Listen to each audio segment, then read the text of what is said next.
السلام علیکم بچوں، امید ہے کہ آپ سب خیریت سے ہوں گے۔ اللہ آپ سب کے گھروں میں خیر خیریت رکھے۔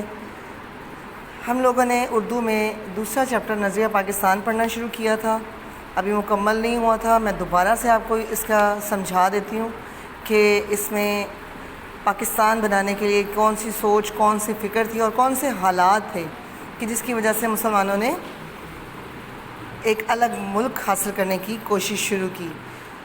اس میں شروع میں ہی آپ پڑھیں گے کہ جب یہاں پہ مغل دور بادشاہوں کا مغل دور تھا، اس میں بادشاہ اکبر کے زمانے میں بادشاہ اکبر نے ہندوؤں کو بہت زیادہ اختیارات دے دیے۔ ان کا ملکی سیاست میں عمل دخل بہت زیادہ ہو گیا، ملک میں کافرانہ طور طریقے رائج ہو گئے اور مسلمانوں کو خود ان کی اپنی آزادی بھی اپنے دینی معاملات میں بھی ختم ہوتی نظر آئی۔ اس دور میں حضرت مجدد الفسانی جیسے بزرگ وہ کھڑے ہوئے اپنے مذہب کو بچانے کے لیے، مسلمانوں کے بچانے کے لیے۔ اور آپ نے جہانگیر کے زمانے میں بھی قید و بند کی صحبتیں برداشت کی تاکہ مسلمان جو ہیں وہ آزادی کے ساتھ اپنی زندگی بسر کر سکیں۔ اورنگزیب کے زمانے میں ان کے بیٹوں کے باہمی نفاق، یعنی ان کی آپس کے جھگڑوں کی وجہ سے اور ان کی آپس کی کمزوریوں کی وجہ سے یہاں پر اس ملک میں ہندوستان میں مرہٹے اور ہندو جو تھے ان کے بہت سے گروہ تھے جنہوں نے سر اٹھایا، اور اس کا فائدہ انگریزوں نے بھی اٹھایا اور ملک میں اپنے قدم جمائے اور مغلیہ سلطنت اپنے اختتام کی طرف چلنے لگی۔ میسور کا حکمران سلطان حیدر علی اور اس کے بعد ان کا بیٹا سلطان ٹیپو، وہ انگریزوں اور ہندوؤں دونوں کے ساتھ مقابلہ کرتا رہا، اور اس نے افغانستان، ترکی اور پھر فرانس کے لوگوں کو بھی اپنے ساتھ ملانے کی، حکومتوں کو اپنے ساتھ ملانے کی کوشش کی، اور اپنے ملک کے سرداروں کو بھی اپنے ساتھ ملانے کی کوشش کی، لیکن کسی نے بھی ان کا ساتھ نہیں دیا اور بالآخر ٹیپو سلطان کو شہید کر دیا گیا۔ اس کے بعد مسلمان پستی کا شکار ہونے لگے، لیکن اسی زمانے میں شاہ ولی اللہ دہلوی جیسے بزرگ، ان کے بیٹے جو تھے، صاحبزادے ان کے جو تھے، انہوں نے مسلمانوں کی اخلاقی، معاشرتی اور معاشرتی برائیوں کو دور کرنے کے لیے انہوں نے کوششیں شروع کر دیں۔ یہاں پہ آپ ایک اور نام پڑھیں گے جو کہ شاہ ولی اللہ کے پوتے تھے، شاہ اسماعیل۔ انہوں نے اپنے مرشد سید احمد بریلوی کے ساتھ اسلامی اصولوں کو دوبارہ رائج کرنے کی کوشش کی اور ملک کو غلامی سے آزاد کرانے کی کوشش بھی کی۔ اس سلسلے میں انہوں نے اپنی جانیں بھی قربان کی تاکہ مسلمان جو ہے وہ اپنے آزادی کے ساتھ اپنے مذہب کے مطابق زندگی گزار سکیں۔ 1857 کی جنگ آزادی کے بعد مسلمانوں نے اپنے قدم دوبارہ سے جمانے کی کوشش کی، لیکن انگریزوں کا جو دور تھا، انگریزوں کا جو اقتدار تھا، وہ مضبوطی سے رائج ہو چکا تھا کہ وہ اس میں بہت کامیابی حاصل نہ کر سکے۔ ایسے ہی وقت میں سر سید احمد خان جیسے پڑھے لکھے انسانوں نے مسلمانوں کو سمجھایا کہ انگریزوں سے مفاہمت کو غنیمت سمجھیں، اور انہوں نے صرف یہ نہیں کیا بلکہ انہوں نے مسلمان قوم کی اخلاقی اور تہذیبی اصلاح کی طرف بھی توجہ دی، ان کے دلوں سے احساس کمتری کو ختم کرنے کی بھی کوشش کی۔ اور 1858 میں جب ہندوؤں نے کانگریس کی بنیاد ڈالی اور انہوں نے یہ ظاہر کیا کہ وہ ملک کی تمام قوموں کی جماعت ہے اور ان تمام قوموں کو حقوق دلائیں گے، لیکن آہستہ آہستہ یہ پتہ لگنا شروع ہو گیا مسلمانوں کو بھی کہ وہ صرف ہندوؤں کے حقوق کا تحفظ چاہتے ہیں، یہاں تک کہ انہوں نے مسلمانوں کو ان کے کاروبار سے بھی محروم کرنے کی کوشش کی اور وہ سرکاری ملازمتوں پر خود قابض ہو گئے۔ نیز انہوں نے مسلمانوں کی مشترکہ زبان اردو کے مقابلے میں ہندی کو بھی قائم کر دیا۔ سر سید نے مسلمانوں کو ہندوؤں کی کانگریس سے علیحدہ کرنے کی کوشش کی اور ان کے ایک دوست مولانا محمد قاسم نے دیوبند میں مسلمانوں کی دینی تعلیم کی طرف توجہ دی۔ سر سید کے ایک اور دوست، رفیق دوست نواب وقار الملک نے 1906 میں کل ہند مسلم لیگ، جس کو ہم آل انڈیا مسلم لیگ کے نام سے جانتے ہیں، مسلمانوں کی ایک الگ تنظیم کی بنیاد ڈالی۔ یہ جو تنظیم تھی اس نے مسلمانوں کے لیے کام کیا اور یہ تنظیم ڈھاکہ میں قائم ہوئی